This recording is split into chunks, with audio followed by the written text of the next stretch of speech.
And we have a chief guest with us as well, so he will also participate briefly during this introductory session. So without further ado, I know that we have a large list of participants waiting eagerly to hear you, sir, on the topic that you have proposed for the day.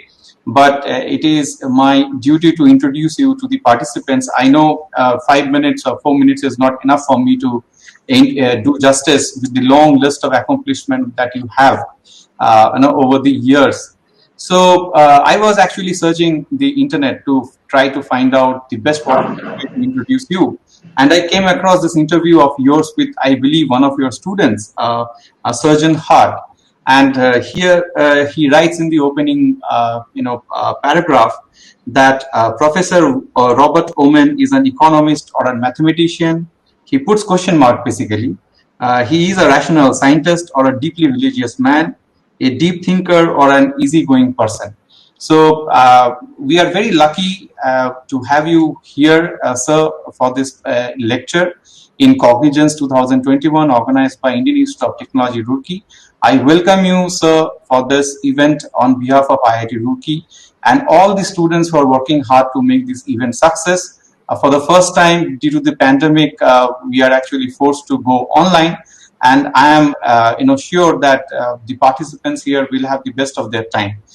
Just to briefly introduce a speaker for today, Professor Aumann.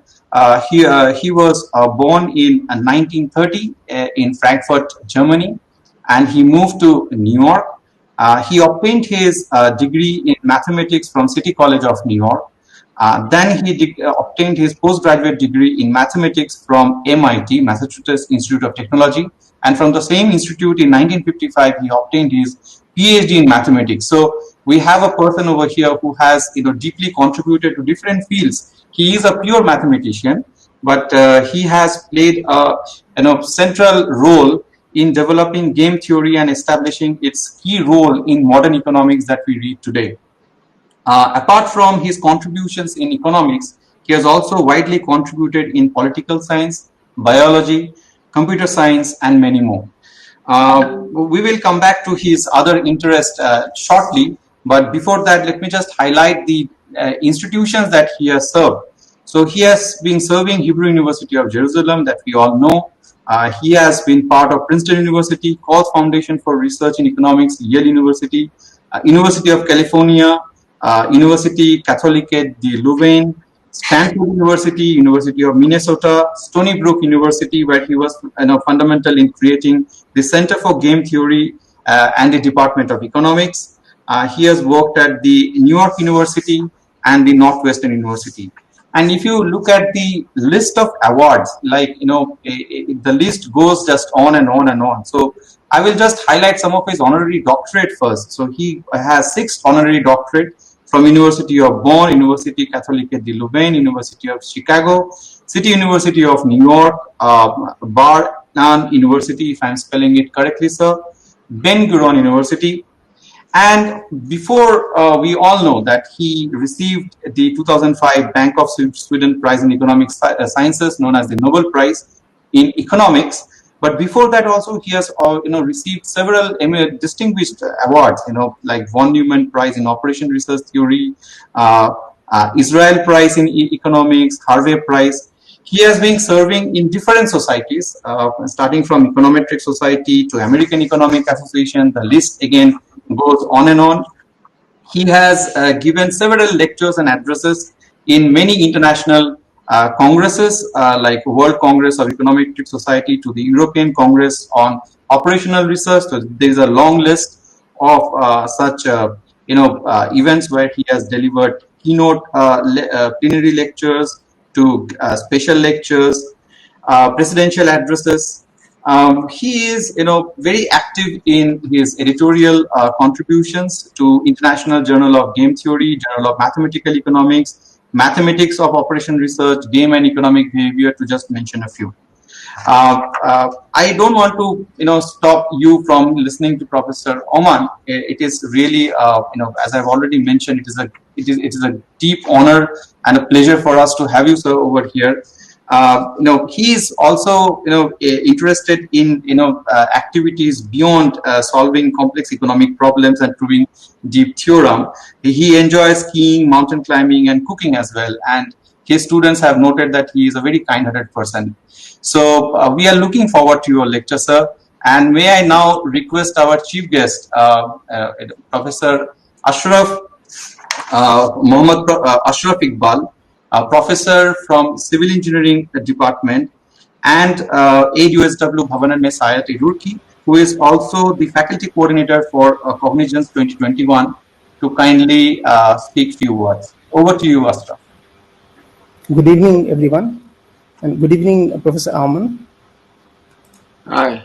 I would like to extend a warm welcome to Professor Robert Aumann for gracing the Technical Festival of IIT Roorkee with his august presence. I also welcome the audience attending the guest lecture of Professor Aumann. With its 18th edition, Cognizance has witnessed a multidimensional congregation of young technocrats from India and abroad. We have been promoting innovation by organizing technical events and workshops and initiating change with our social initiatives throughout the years. Since the dawn of technical education in Asia, the journey has been a series of ups and downs with numerous milestones and Cognizance. Our annual technical festival sets a new one each year since its beginning in 2003. Cognizance, I believe, is a wonderful platform bringing together different disciplines of study and promoting innovation, thought, and curiosity among the students. This guest lecture series intends to guide the students and enlighten them on the latest ongoing research technologies nationally and internationally. The wonderful guest lecture by Professor Aumann marks the beginning of Cognizance 2021, which is to be held virtually this year. I would now like to hand over the mic to Professor Subir Sen to carry forward the session. Thank you very much. Thanks a lot, Professor Iqbal. So before I hand over the mic to Professor Aumann, I would like to set the ground rules for this talk. There will be several questions, I believe, following Professor Aumann's lecture. So this is for the participants. If you look at in the right of your screen, you will see that there is an option called questions. So I request all the participants who will be having questions or they would like to interact with Professor Aumann to kindly put their questions in front of us, and we will be very happy to take some of those questions at the end of the lecture.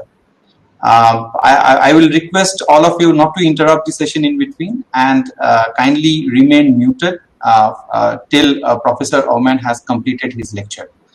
Sir, may I now request you to kindly upload your presentation and start the lecture, sir. The floor is all yours. Okay, thank you very much. I'm very pleased to be here at this distinguished institution, and let's get to work. Let's see if this is going to work. Share screen. Wait a minute. Okay. Two.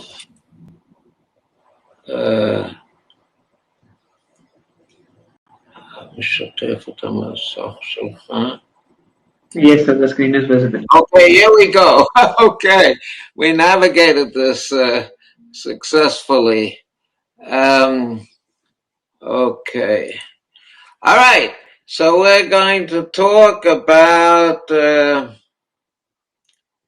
synthesis of behavioral and mainstream economics today, and there is a paper which I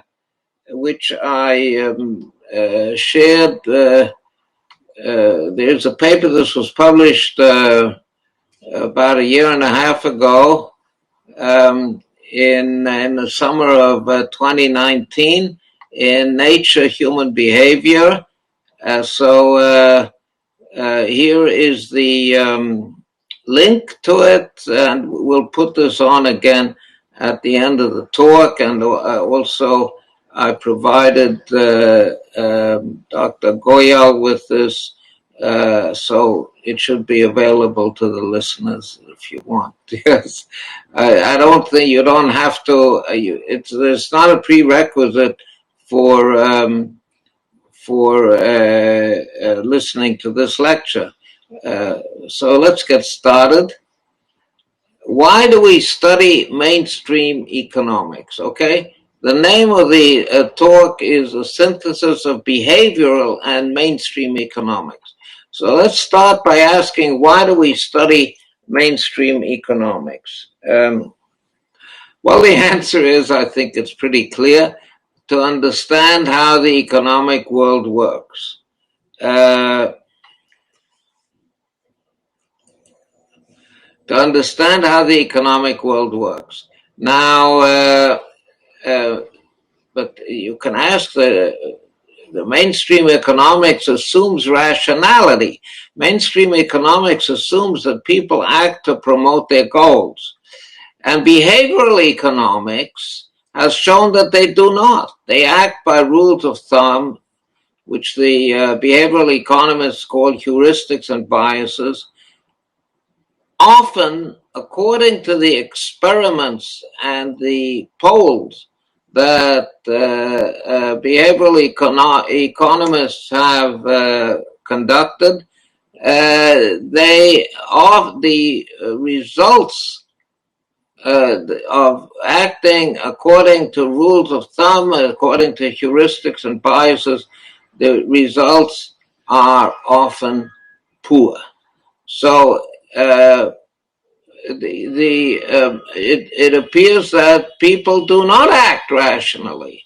Okay, so the fundamental assumption of mainstream economics does not work. Is not correct.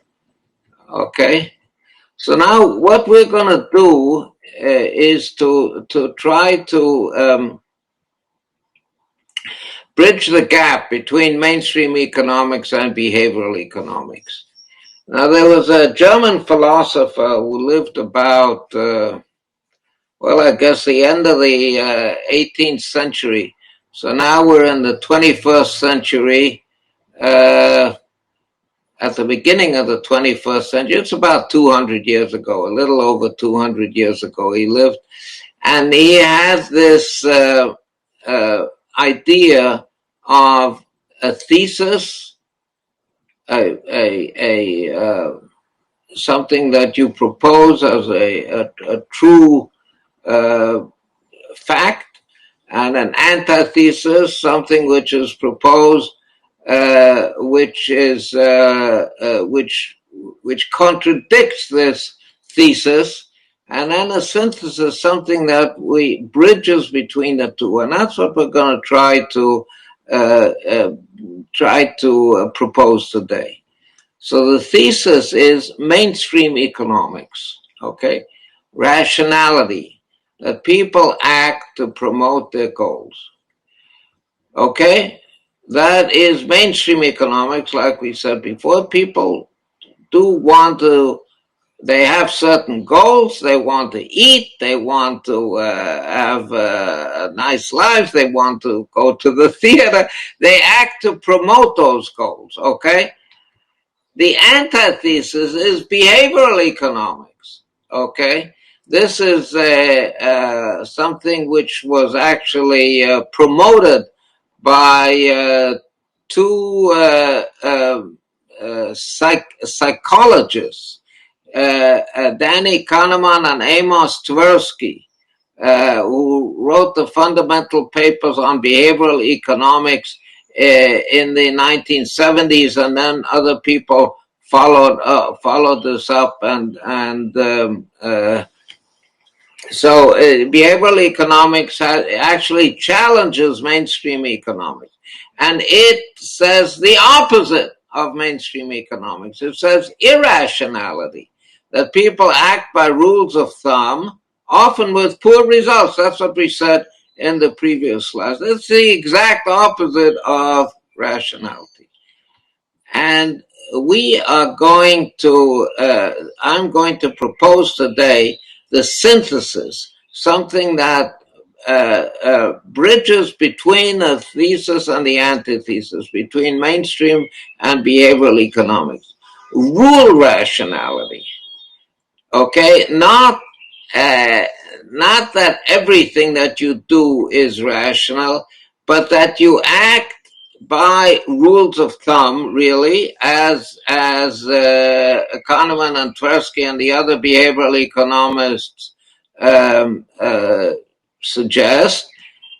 So you don't figure things out. You don't find always the optimum solution to every problem. You act by rules of thumb, but the rules of thumb are usually do promote the goals, okay? But not always. That is the synthesis which I am going to propose today, and have been proposing for several years already, okay? The conclusion is that mainstream economics is relevant after all. Why? Because what people do is usually turns out to promote their goals. It doesn't always do so because you act by rules of thumb. Sometimes the rules of thumb don't work out properly. And we are going to say in a few minutes, we're going to say just exactly when the rules of thumb lead to bad results, okay? But for the moment, we'll just say sometimes, all right? Now, but if it's usually people act rationally, then the results of mainstream economics are, after all, relevant, okay? So now let's go on. Now, we don't claim priority for the observation that the rules usually promote people's goals, okay? In fact, in general, these heuristics are quite useful, but sometimes they lead to severe and systematic errors. Now, who said this? The people who said this are exactly Tversky and Kahneman, the founding fathers of behavioral economics, in their original paper, which was published in Science in 1974, and that is what got behavioral economics working. Okay, so they made the remark at the end of the paper. It's not what they emphasized, but they agree that the heuristics are quite useful, but only sometimes they lead to bad to errors. And 20 years later, Kahneman and Tversky, these two scientists, sometimes their papers were authored by Tversky and Kahneman, and sometimes by Kahneman and Tversky, because they wanted to show that they have equal credit for their contributions. So here Kahneman and Tversky say that these heuristics are often useful, but they sometimes lead to correct characteristic errors or biases. And I'll say, so they basically, they agree with my thesis. The thesis is that their thesis is that people behave according to rules of thumb. They don't figure things out. They don't try to optimize. Okay? But usually the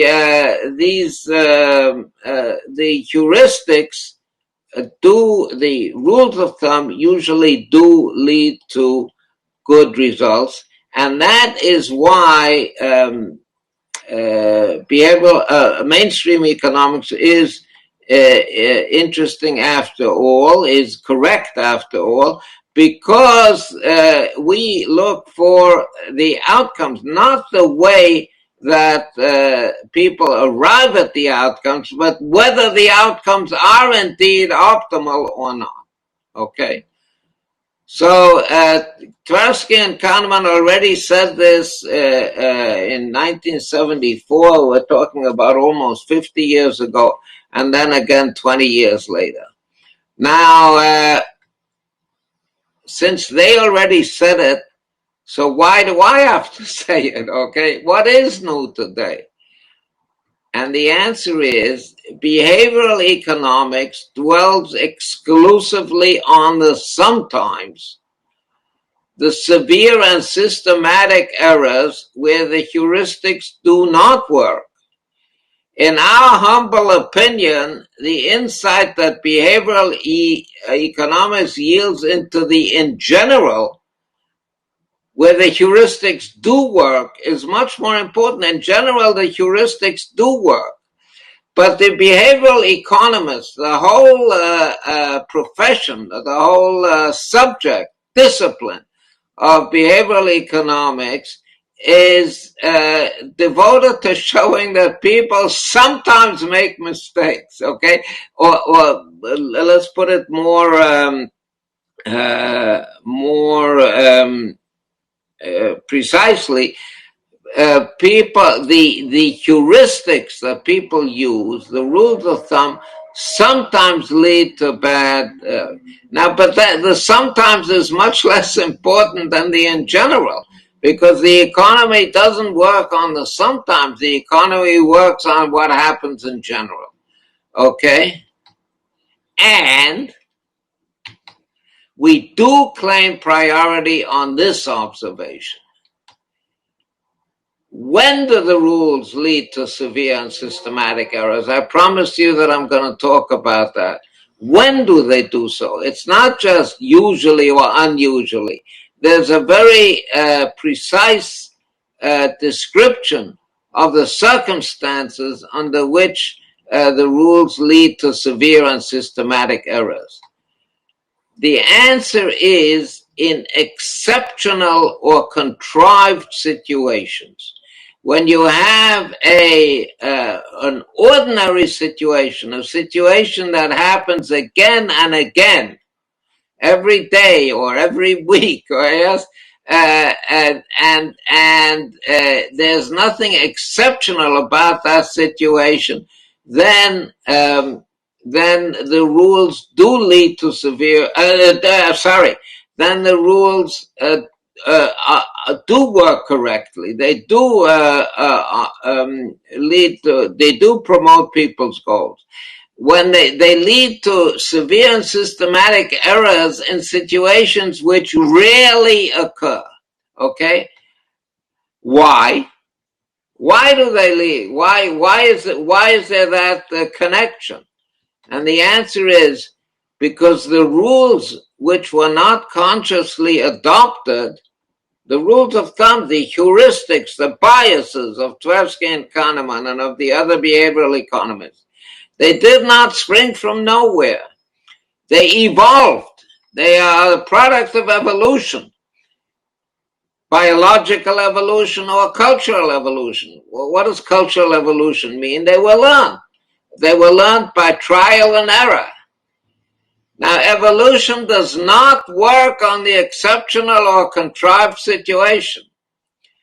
Evolution works by survival of the fittest. A rule survives, a rule is adopted if and only if it works well when applied repeatedly. An occasional instance where it does not work has no effect. And of course, a contrived situation certainly has no effect, since it never occurs in practice. Now, I'm going to give you some examples which bear out exactly what I am saying over here. What I'm going to show you is that when the behavioral economists said that that sometimes they lead to severe and systematic errors, okay, or even on my first slide, okay, mainstream behavioral economics have shown that they do not. They act by rules of thumb, heuristics, and biases, often with poor results. When are these poor results? They're usually when in experiments that are contrived to trap the subject, the experimental subject. Okay? And now we're going to give some examples of this. Now, the most famous example of Kahneman and Tversky, of the behavioral economist, is a young, single, outspoken, and very bright. As a student, she was deeply concerned with discrimination and social justice. Is it more likely that Linda is a bank teller, or that she is a bank teller and an active feminist? Now, obviously, it's more likely that she is a bank teller than that she is a bank teller and an active feminist, because every person who is a bank teller and an active feminist is also a bank teller, is a particularly that person is a bank teller. Okay, if he's both a bank teller and an active feminist, then certainly they are a bank teller. But so logically, logically, the right answer is that Linda is more likely to be a bank teller. But about 72% of the people who answered this question actually said that she is more likely to be a bank teller and an active feminist. Now, it's true that the story that was told about Linda, indicates that she would be likely to be an active feminist, okay? She's deeply concerned with discrimination, with social justice. She's outspoken, bright, yes, single also, young, single, all those things indicate that she is likely to be an active feminist. But when you ask whether she's a bank teller and an active feminist, then obviously that's less likely than that she is a bank teller. Now, this is a contrived question. Okay, it's contrived. It's meant to trap you. Okay. That's what I mean by contrived. It's not something that comes up in everyday life. Let's do another example. Saint Ives. This is a nursery rhyme. I don't know whether in India you study the nursery rhymes of England, but a long time ago, India was a colony of Great Britain. So maybe some of that survived. I don't know whether it did. But anyway, here's the nursery rhyme. As I was going to St. Ives, I met a man with 7 wives.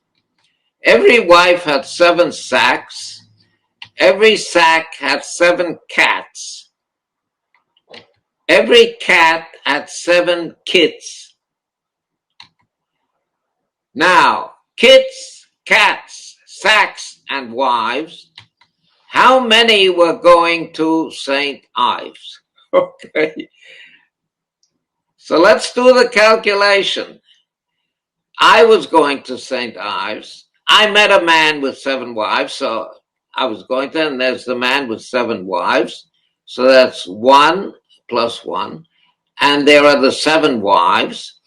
Every wife had 7 sacks, okay? So we have, how many sacks? We have 49 sacks, right? Because every wife has 7 sacks. Every sack had 7 cats. So how many cats were there? There were 7 times 7 times 7. Every cat had kids. So how many kids were there? 7 times 7 times 7 times 7. 2,802. Okay? Is that the right answer? No, it's not. It's the wrong answer. The correct answer is 1. I was going to St. Ives. The man I met was not necessarily going to St. Ives, okay? There's only one person who is, according to the rhyme, going to St. Ives. So it's incorrect to say that 2,802 were going to St. Ives, okay? Here's a question that my great-grandson, he was about 12 years old, he asked me a few years ago. Why did Napoleon wear suspenders? Okay. So I said, I don't know. And the answer is to hold up his pants. Like everybody wears suspenders, including me. I don't know whether you can see me, but if you can see me, then you'll see that I'm wearing suspenders, and it's to hold up my pants. And now what do all these 3 examples, what do they have in common?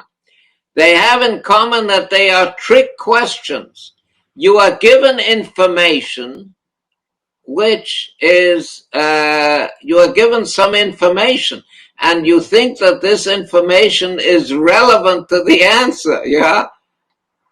Now, for example, Linda is, you're told that she's single, outspoken, very bright, deeply concerned with discrimination and social justice. You think that that is a relevant piece of information if you are told this. So so you are led to the answer, you are tricked into answering that she is an active feminist.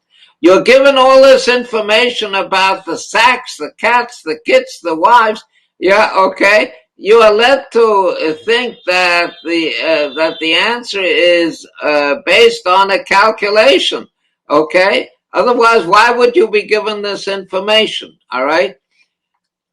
Okay. The question my grandson asked me: why did Napoleon wear suspenders? I should think that Napoleon is relevant to this question, but it's not. Everybody wears suspenders to hold up their pants. So what's the rule, the heuristic, the bias? It's the relevance maxim. The relevance maxim is usually correct when you are given some information and you have to solve a real life problem, not some kind of game, something that's important for you economically. Then you take into account you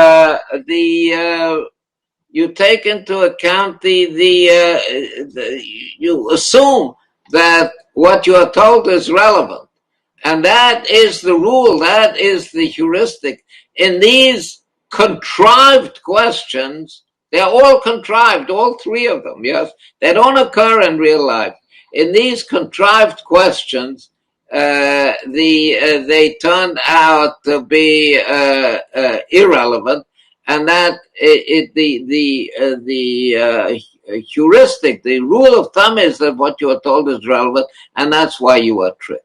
Okay, let's talk about some more examples, and I have 17 examples. Okay, overeating, hyperbolic discounting, certainty versus near certainty, the ultimatum game, the endowment effect, probability matching, choosing a higher probability of getting killed in combat, anchoring, which is one of the favorite biases of behavioral economics, bees, artificial flowers, and nectar, Selton's umbrella, New York City taxi drivers, not buying subsidized flood insurance, focusing, generosity, sunk costs, the Cashmere Sweater, and risk aversion. Now, we don't have anywhere near enough time to deal with all of these, so I'm just going to cover a few of them, and I have marked them in red. So let's take the first example, overeating, which is really shows the logic of the whole of my whole approach of rule rationality. Overeating. The behavior is that obese people often overeat. Now, I've been in India 6 or 7 times, and I must say that I have not seen many obese people in India. Far fewer than in Western countries, in the United States, for example, far fewer. But there are some obese people even in India, and they overeat. Okay, and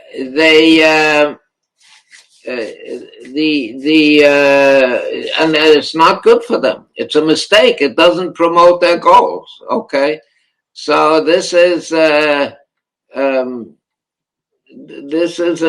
well. Let's look at the rule. The rule is eat when you're hungry. Eat tasty food.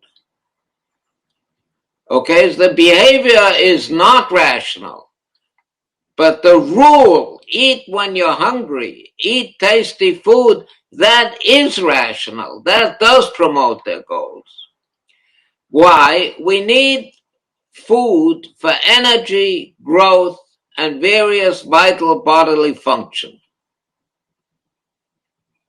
Yeah, but though that is what we need food for, that's not what makes us eat. Okay? We eat because we're hungry and enjoy food. Okay? Food is tasty.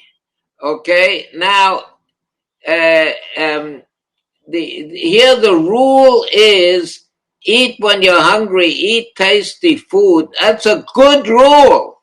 It's a rule which usually leads to good results, okay? Because you need food, all right? But the rule is not directly connected. You don't eat food because you want energy. Yes, you eat food because you're hungry. Hunger and food enjoyment are mechanisms that evolved in order to motivate us to eat. Okay. Now,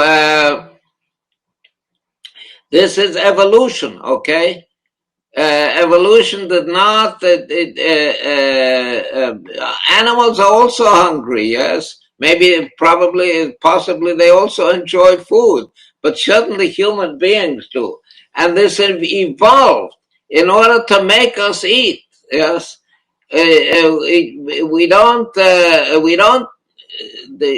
evolution did not take into account that people would figure out that they need food for energy and growth. Yeah, they have to be hungry. This is a physiological mechanism. It's an enjoyment of food and hunger are physiological mechanisms that evolved in order to motivate us to eat. So the rule is rational, in spite of its irrational consequences for the obese. Okay, right? Some people are obese, not usually, especially in India, like I said, not usually. Most people are not obese, and they do need food. And it is like the rule is a rule of thumb. And it's usually leads to good results, and that's what happens with all the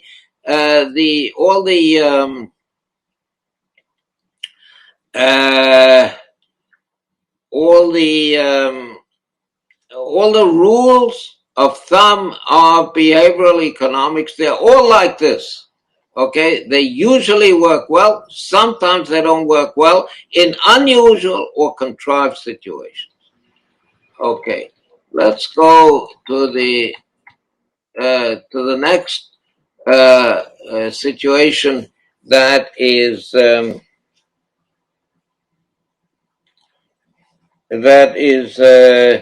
marked in red over here. All right. Now, the ultimatum game. All right, now the ultimatum game works like this. Here's the game. There are two players, the proposer and the responder, and they must divide 100 euros, okay? I don't know how much that is in rupees. I think 1 euro is maybe, I don't know, 50 rupees or something like that. So we're talking about 5,000 rupees. If they agree how, each gets his agreed share. If not, both get nothing. They sit at computers in separate rooms and cannot communicate directly. So they're not facing each other, all right? They're sitting at computers in separate rooms. Now the proposer starts by making a numerical offer to the responder without words, okay? He says, I offer a 50-50 split, or I offer a 60-40 split, or I offer a 80-20 split, or something like that, yes? And the responder responds by clicking yes or no. There's no talking. No other response is possible. The game is then over. The players get their payoffs, if any, and leave by separate doors. They never see each other. They never learn each other's identity. The subjects are students. They probably don't have a lot of money, okay? That is the way the game is played, okay? The behavior, most proposers offer around 35. Smaller offers, like if the proposer says, I get 80 and you get 20, smaller offers are rejected, usually. Not always, but they're usually rejected, okay? Now, what is the rule that makes you reject an offer of 20 euros, okay? 20 euros, it's 1,000 rupees, okay? I think, I'm not sure what the current exchange rate is, but it's something of that order of magnitude, 1,000 rupees. That's money, okay? It's money. It's not negligible. I don't think it's negligible. And so really the responder, by rejecting an offer of 20 euros, he is doing something which is not rational, okay? Because he's walking away from that 20 euros.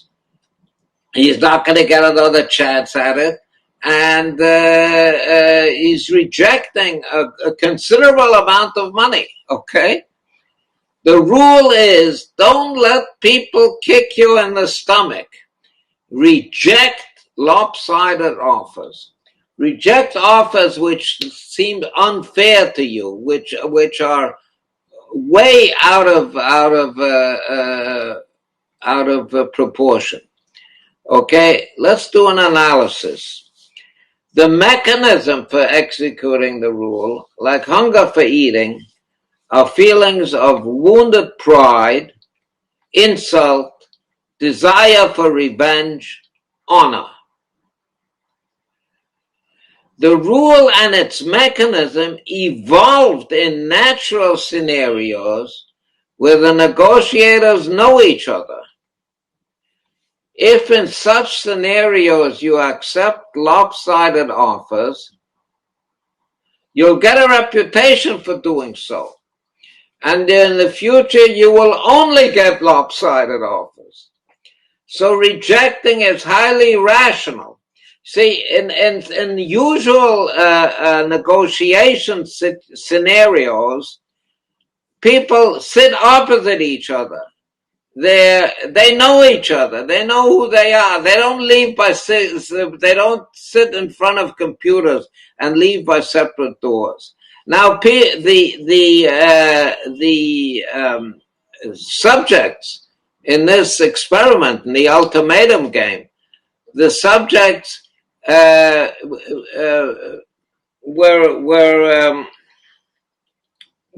acted in accordance with the rule that evolved, okay, which evolved in not in this contrived situation. Again, we have a contrived situation, okay. So they act, the rule that says reject lopsided offers is irrational in real situations, real negotiations. People don't sit opposite computers. People actually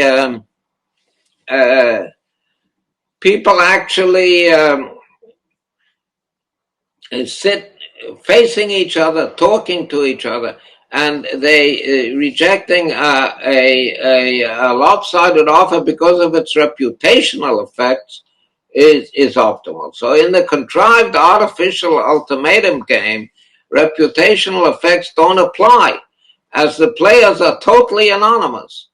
But the rule and its mechanism evolved in natural situations where they do apply.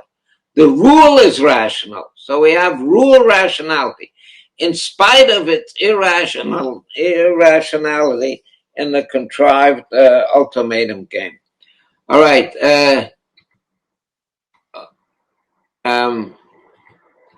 Let's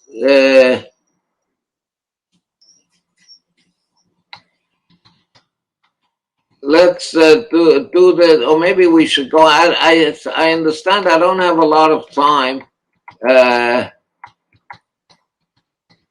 Let's do this. The bees, the artificial flowers, and the nectar. This is a situation where I don't know how much time do I have. Hello? So I think you can go on for another 15 minutes. Is it fine? 15 minutes? Yeah, or 10 minutes maybe? Okay, okay, fine. Then I will do the, that's fine. That's good. Yeah. Then I will do the endowment effect.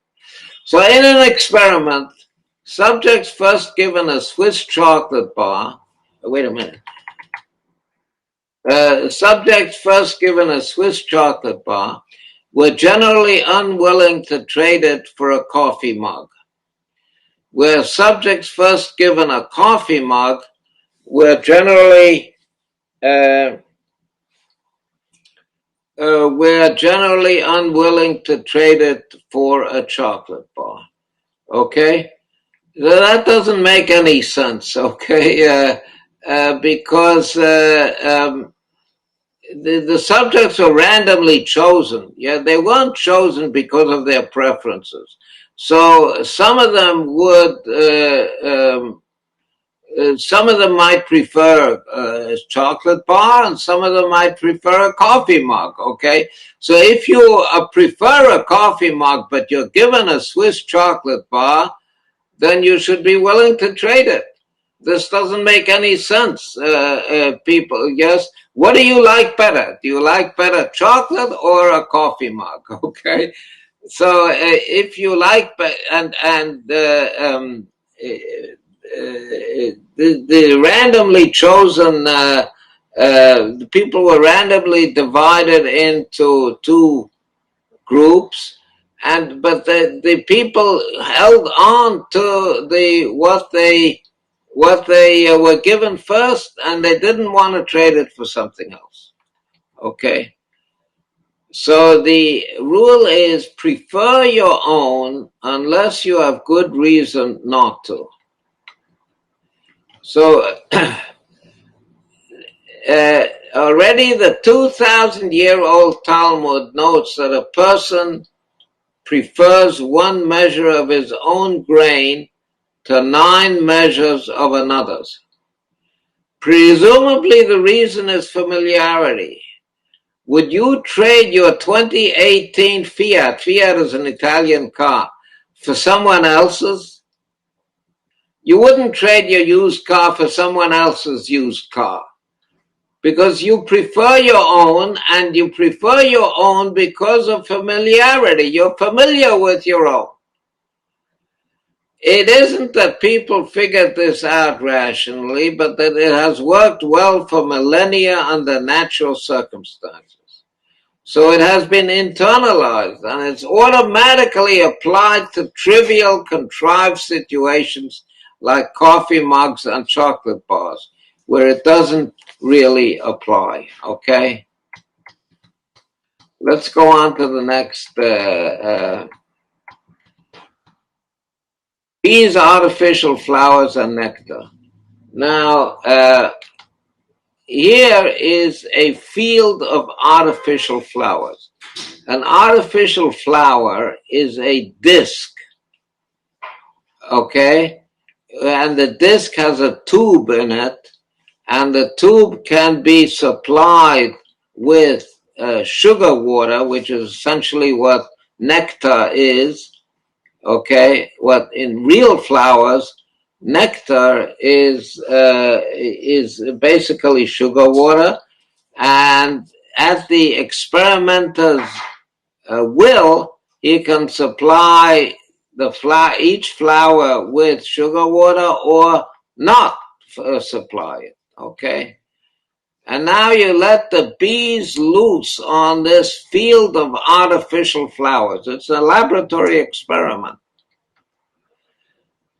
So the setup is that first only the yellow flowers get nectar, then only the blue flowers. So in the first 2 weeks of a bee's life, only the yellow flowers get nectar. So the bees take the yellow. Now what happens in the first period? The bees learn to visit only yellow flowers. In the second period, okay, when only the blue flowers get nectar, they continue to visit only yellow flowers until they starve to death, okay? So this looks irrational. Why don't they at least try a little of the blue flowers? Okay. Why don't they? Why do they flit around only among yellow flowers in the second period when they haven't?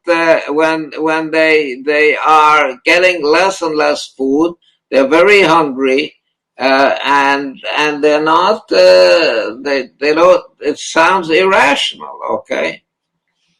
Now the rule is go by what you have learned. Go by experience, all right? Okay. The analysis. If you were dying of thirst in the desert, would you try to extract water from a stone? To the bees, blue flowers are like stones. Okay? This is a caricature of behavioral economics demonstrations of irrational behavior. It's utterly contrived, it's unnatural.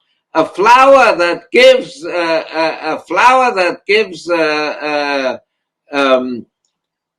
nectar for 2 weeks is also going to give nectar for the next 2 weeks. This is a very good way. It's a very good rule. The bees behaved complete. The rule to go by experience. If yellow flowers have given nectar for 2 weeks and the blue flowers have not, it's an excellent rule to try only yellow flowers. So the behavioral economics demonstrations of irrational behavior, this is typical of them. It's completely contrived. Natural evolution is never going to work by this method. Okay, let's go to the next example. Generosity. Okay, an experimental subject D, it's called Dictator, is endowed with a non-trivial sum of money, perhaps $20, 1,000 rupees, okay? And is told that he may either take it all for himself or give part of it to some specific other person R, recipient, a person whom he does not know. Okay? The behavior, many subjects give away a considerable part, sometimes as much as 30%. So if we're talking about 1,000 rupees, then it may be 100%. Okay? And no, sorry, 30% of 300 rupees. Okay? The rule is be generous. And the analysis is, in repeated interactions, cooperation is known to be rational. Okay?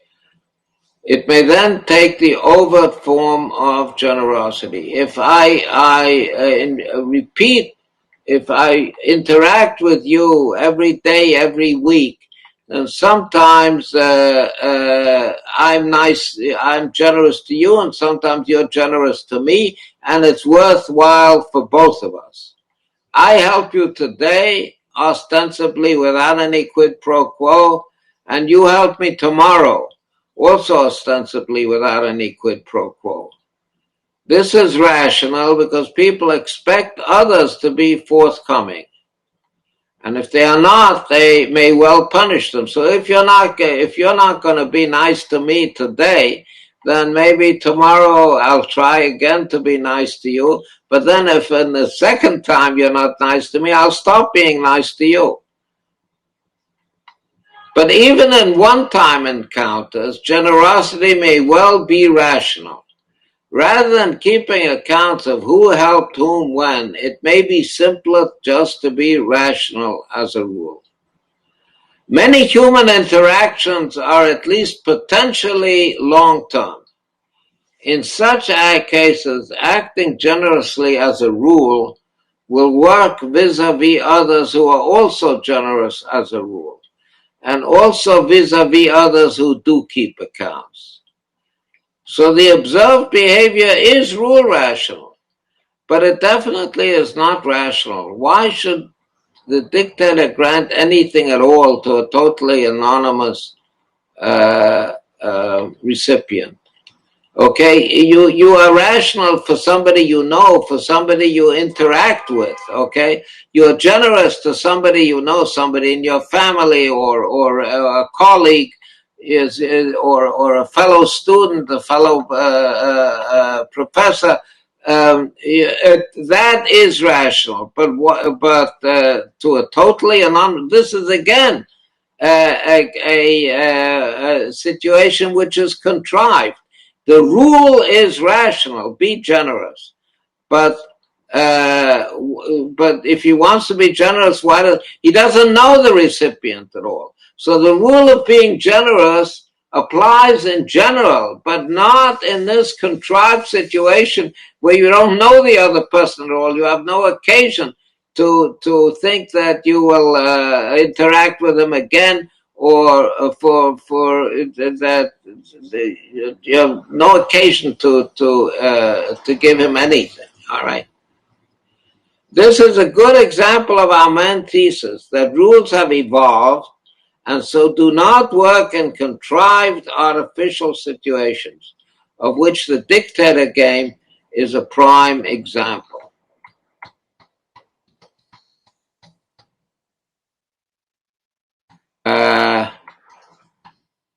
Okay, I think let me go to the conclusion.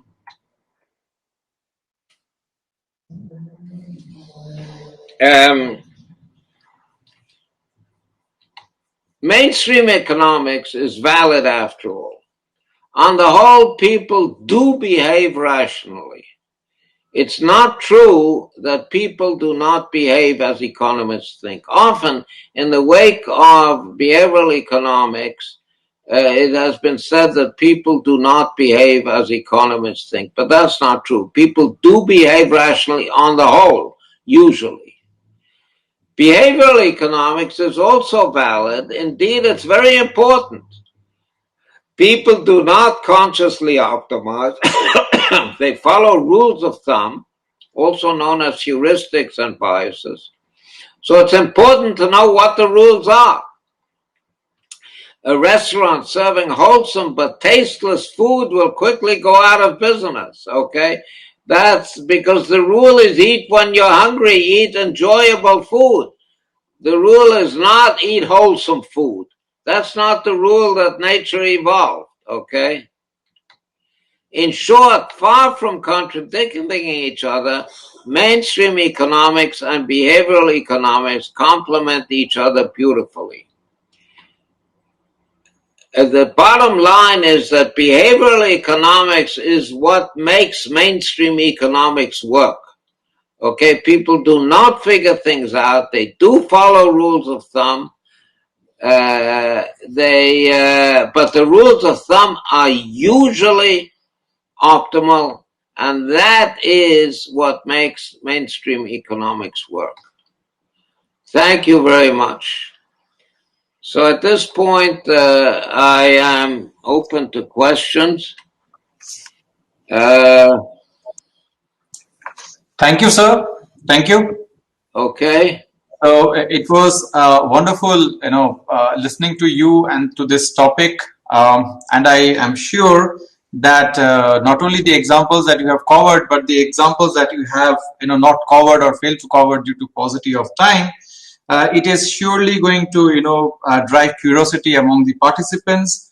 And I'm sure that the students who are attending this lecture right now, they will be interested in knowing more about behavioral economics and how it is contributing to mainstream economics. Of course, as a economics teacher, I often find it very challenging to explain how rationality holds and how the theories are really true on an average, at least to those who are from non-economics background. So having said this, before I jump into the question answer session, I would also like to highlight that some of you who are interested in reading more about Professor Aumann's contribution, some of his seminal papers like Agreeing to Disagree, it has around 3,433 citations based on Google Scholar. Another contribution which is very interesting, which came much ahead of time, I believe, utility theory without the completeness axiom. So those who are economic students, they will realize the importance of the axiom of completeness. So he wrote a paper on this in 1962 and published in Econometrica. He has several such papers which talks about perfect competition, which talks about Bayesian rationality. Another paper was published in Econometrica. So there are many papers you may find interesting, when you browse through the internet, you will come across his long list of contribution.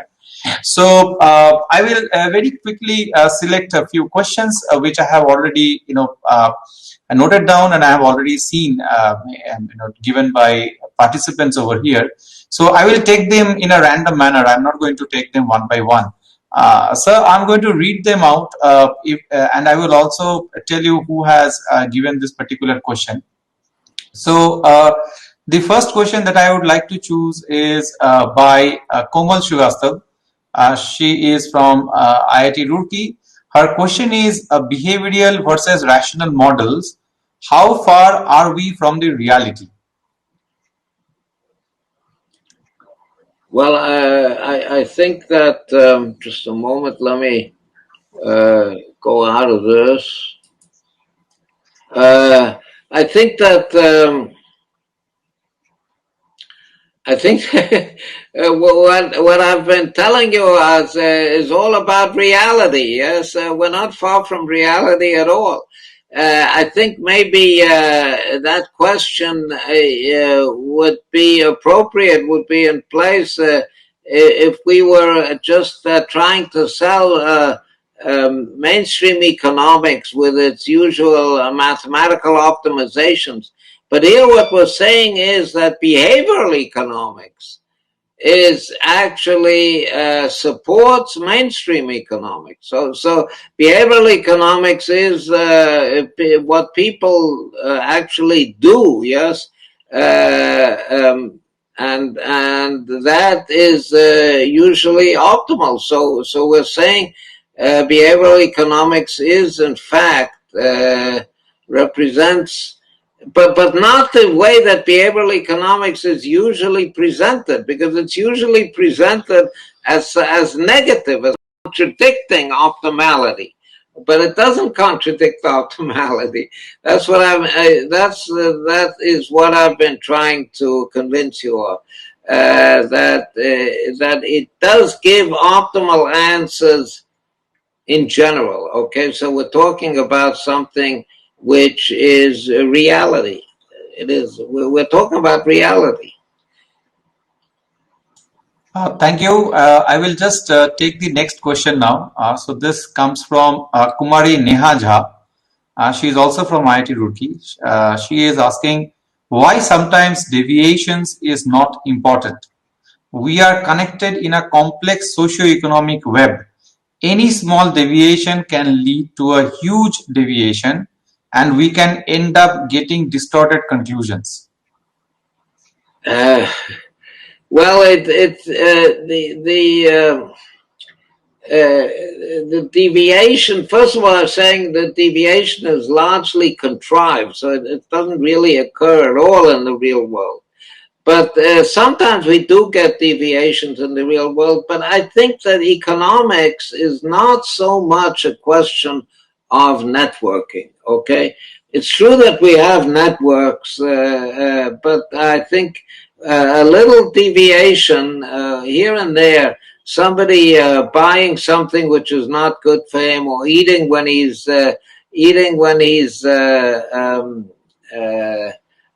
when he shouldn't be eating, okay, eating sweets when they shouldn't be eating sweets, and this doesn't have consequences. I think we live in a network, that's true, but the network does not have that great economic consequences.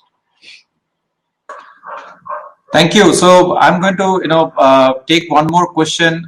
This is by Advocate Divya Dwivedi, and she is practicing, I believe, in Supreme Court of India, the highest court in our country.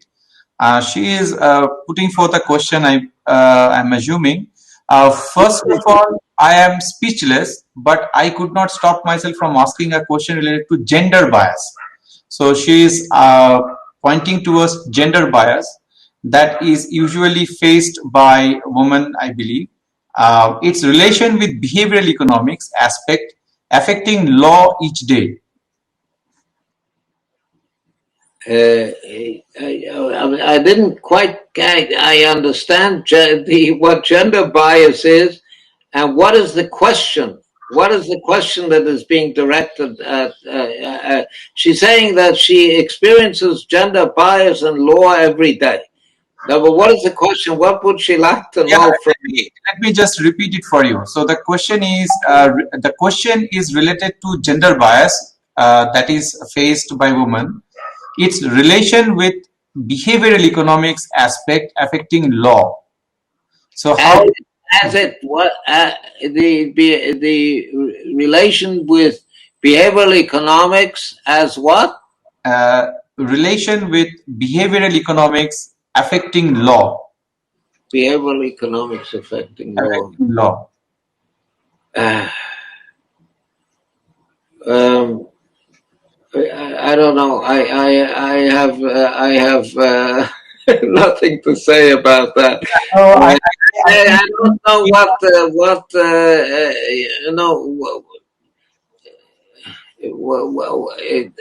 how does gender bias affect? How does the gender bias, behavioral economics? How does that affect? I don't have anything to say about this. Yeah, I don't catch the question. What I mean, a question asks the question is, how does this work? How does that work? But I don't see where the question is. My apologies, sir. I think she would like to ask the question. Abbas, can you just give her the mic? Can you just help her? Yes, sir. Yeah. Divya, can you just go on and ask the question, please? Good evening, sir. So sir, my issue is how does all these aspects which you were talking about, how that behavior affects a human being, how we decide our day-to-day life, all those things, keeping in mind the gender bias which all kinds of gender face, not only women, how do we understand it when it comes to economics and law? Since there was a word limit, so I couldn't write it fully. I'm sorry for that. How do we understand gender bias when No, sir, not gender bias. How do we understand behavioral economics in terms of gender bias frame and in terms of law and economics? Because I'm a law and economics student. It sounds like a very big question, yes. It sounds like a question where there's a lot of room for discussion. Actually, it's interesting that gender bias sounds like a heuristic or bias. It's a bias, yeah. The gender bias is a bias. Yeah. And it should have been studied by behavioral economists, but I don't think it has been studied by behavioral economists. So then please you answer the question because you are like authority in this. Kindly answer it. It will be a privilege. I'm an authority in mainstream economics, okay? I'm not an authority in behavioral economics. I've studied behavioral economics for the purpose of this research that I published a year and a half ago. But I have not, I don't think that gender bias has been studied by behavioral economists. Maybe they should have studied it. But you know, I really don't have much to say about this.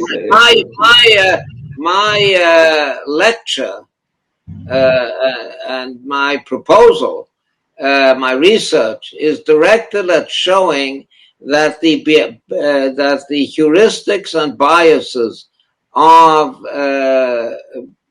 behavioral economics are all actually rational. Okay, in other words, they lead to results that are usually optimal, except and the exceptions. When I say usually, the exceptions are situations that do not occur in real life, and that are contrived. Okay.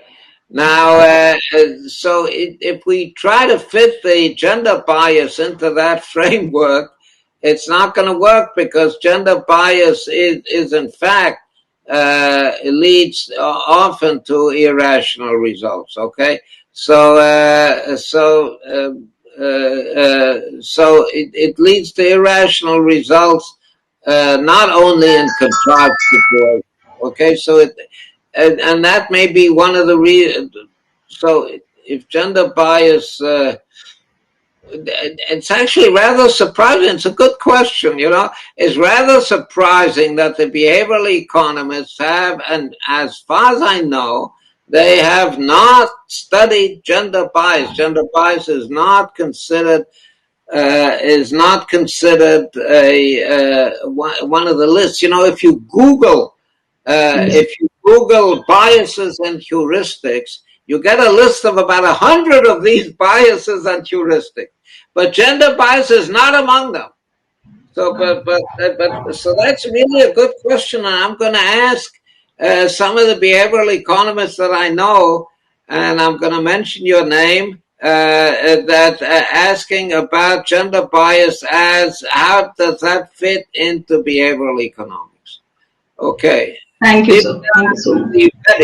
Divya Dwivedi. Okay. Thank you. Thank you. Thanks a lot, Divya. I will just quickly move on to the other question. One interesting question has been asked by Utkarsh.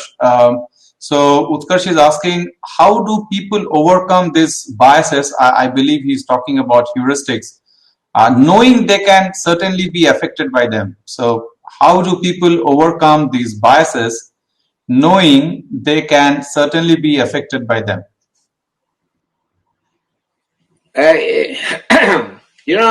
One of the fathers of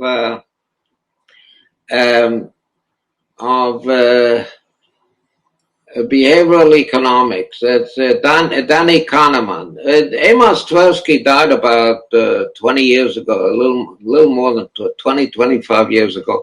But Danny Kahneman is still with us, thank God. And he wrote a book called Thinking Fast, Thinking Slow. Thinking Fast and Slow. I think that was the final. Thinking Fast and Slow. So I think what he is what he is proposing in this book is that the biases and heuristics, they work when you have to give an answer immediately, okay? But when you go and analyze, then the biases don't apply, okay? The biases apply when you have to give a quick answer, make a quick decision. But when you think slow, then you actually do not necessarily apply the bias, and so it's, you don't have time to. You apply the bias when you don't have time to do a proper analysis. Okay. Thank you, sir. Thank you again. May I take the next question? This is from Nikhil Yadav from IIT Bombay, Indian Institute of Technology, Bombay. The question is, how difficult is it to measure behavioral variables for economic research and generalization of the conclusions? How difficult is it to do what? How difficult is it to measure behavioral variables for economic research and generalization of the conclusions? I don't have an answer to that question, and I have to say that I'm a theorist, okay? I'm a mainstream economist, and I'm not a behavioral economist. But I read their papers, and I don't actually participate in the behavioral economics research. I read their papers, and on being on the mainstream side, I try to reconcile the two things. Yes, so that's the content of this talk. But I don't know how difficult or how easy it is, or how altogether this is. I'm not into that area at all. So I will just take two more questions. The first one is asked by Hansa from Central University of Rajasthan. The question is, between emotional and rational reactions to a problem, what, according to you, give more positive outcome or result? Well, again, emotional. It's very much like the heuristics and biases of mainstream of behavioral economics. Emotional reactions are there to serve us. The emotions have evolved. Yes, all our behavior and all our physiology has actually evolved. Okay. Now, that means that the emotions are there in order to serve us. They usually give good results. And, people say never get angry. All right? Don't get angry, because anger leads to mistakes. But that's wrong, okay? Because getting angry sometimes yields results, okay? Often, yes. I have a scientific grandson. Okay, in other words, somebody who did a doctorate with somebody who did a doctorate with me, okay? A scientific grandson. His name is Eyal Winter. E-Y-A-L is his first name. His family name is Winter. And W-I-N-T-R, winter, like the season we're in now. Okay? And now, Professor Winter wrote a book called Rational Emotions. Okay? And you might want to read that book. The person who asked that question might want to read that book. It's a very good book. It shows how emotions lead to rational results. Okay, and I remember once I had 5 children. I checked into a flight. It takes a long time to check 5 people. I don't know. It takes much longer to check a family with 5 people into a flight than 5 individuals. 5 individuals go much faster.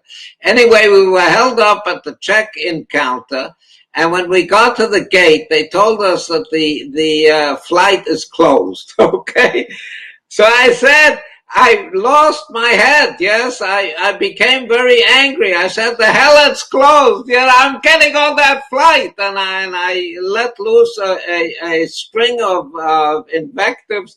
And so the man at the gate said, okay, calm down, we'll let you on. Okay. Sometimes it works to be angry. Yes. So, and I was really angry. It's not that I put this on, okay? Putting it on doesn't work.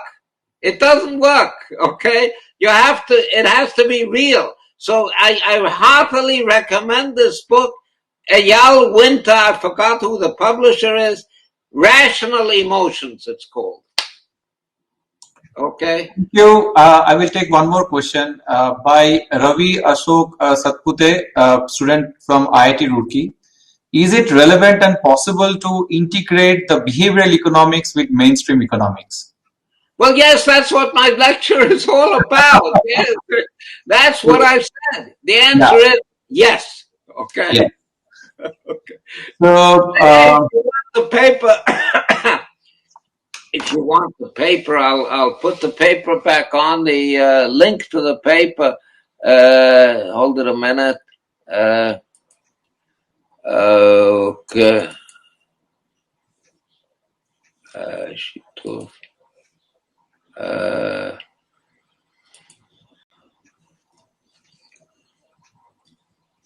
Actually, there are still many questions. I am still trying.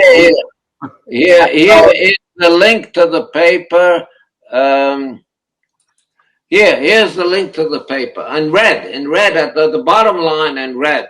That is what I've been trying to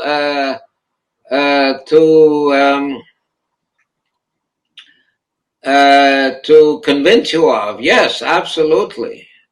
That is what I was trying to do. Yeah, so there is one more question from Asta Bhalla, student from IIT Roorkee. How emotions affect rationality? I think we have already explored this particular question, and you have already suggested a reference for this. I'm just trying to find out if we can take just one more. Okay, yeah, so sure. Yes, I'm going to go back to the because I'm going to go back now to. So I will. Yes, right now. So with your permission, I will take the last question. So this will be the final question that I will select. So it is. Delighted. I can take another 20 questions. Okay. I hope we could have done that. Actually, we could have extended this fantastic discussion, and this interaction is, I think, it's much better. So one more question is from Nick. I think he's from Uttarakhand. No, it's from you. It is showing Austin. Anyway, so you cited some papers by Richard Thaler, who helped develop the nudge theory, which has many applications in public policy in terms of shaping behavior. Not theory? So he's talking about Richard Thaler's paper. You cited some papers by Richard Thaler, who helped. Oh, Taylor. Okay, right. Yeah, right. Absolutely. Yes. Who Okay. helped develop the nudge theory, which has many applications in public policy in terms of shaping behavior. What do you think are some further applications of nudge theory in terms of shaping behavior? So he wants to know further applications of the nudge theory in terms of shaping behavior.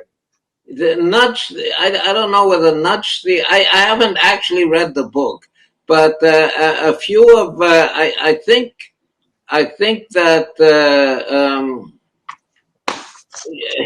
okay, so I don't really know what nudge theory is, but I think in general, that's what I was saying in my last slide. I think in general, if one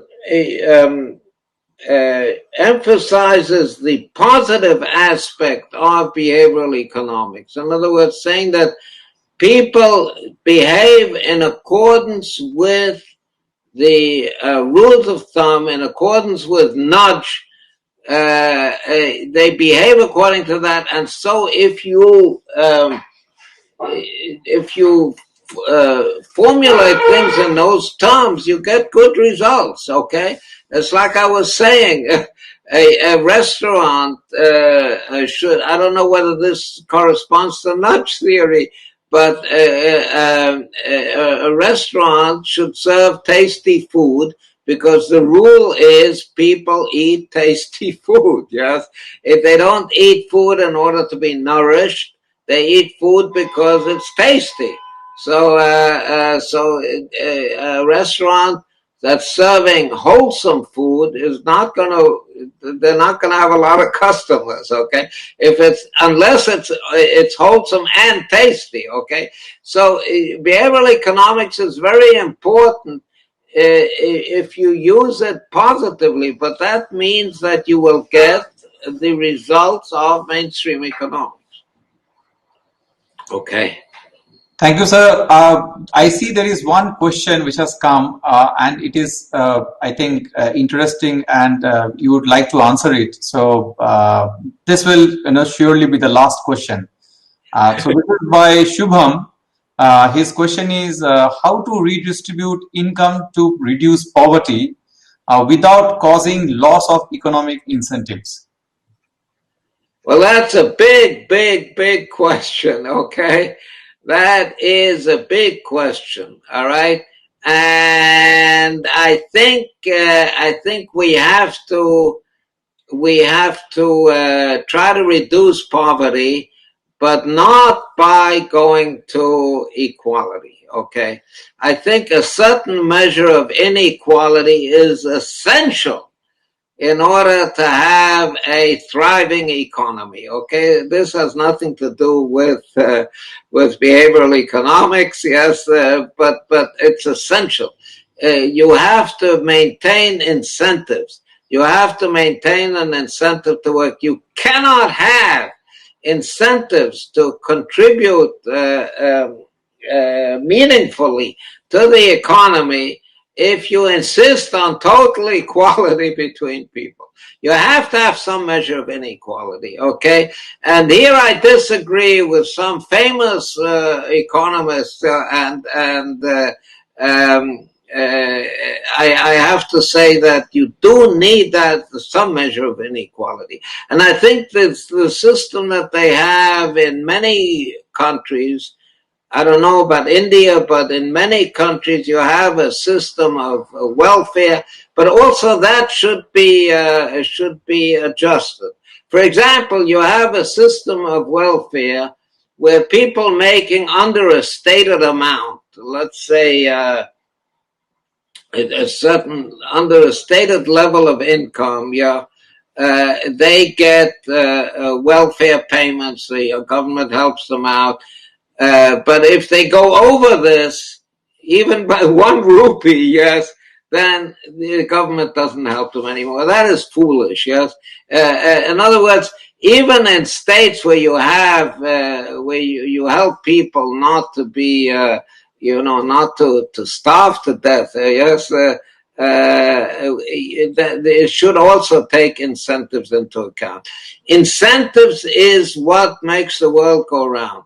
It is the fundamental concept in game theory. It's a fundamental concept in economics. You do need incentives. You can help people out, okay, but you do need to keep incentives in, and incentives do call for some measure of inequality. You can't have incentives with total equality. Thank you. Thanks a lot. But I believe that the answers have been really thought-provoking and enlightening. And I also thank the participants for their very constructive questions. My apologies to those whose questions I could not take up, but I am sure that you will be writing to Professor Aumann and getting his advices on the questions that you have listed over here. My responsibility ends here as the moderator. I personally enjoyed your talk, sir. I have attended your lecture before, and I once again, felt in the same way. It was a learning experience from me as well.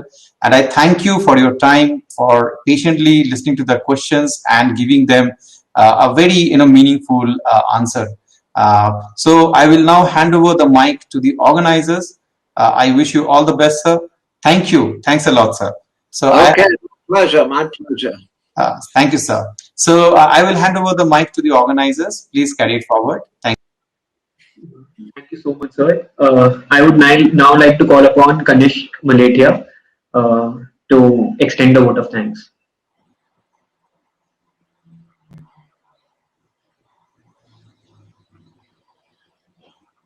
Hello.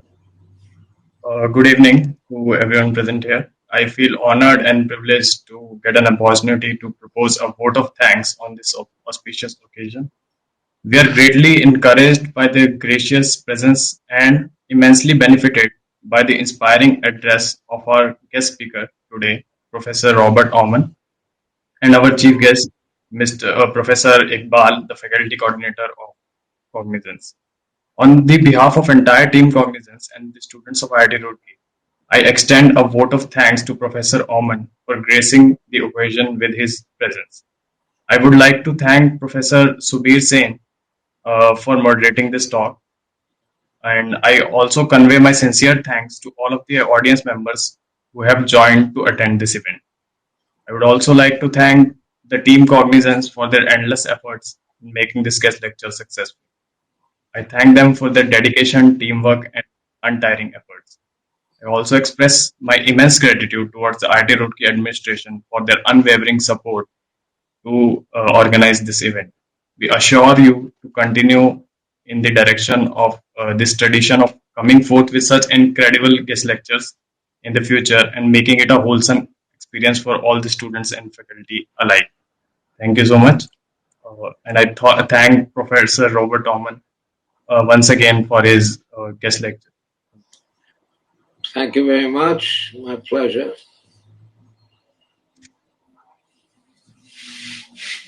Okay. We come to the end of today's session. I hope you all guys enjoyed it. We truly enjoyed it, Robert sir.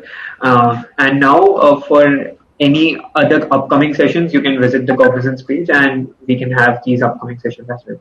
Thank you so much, guys.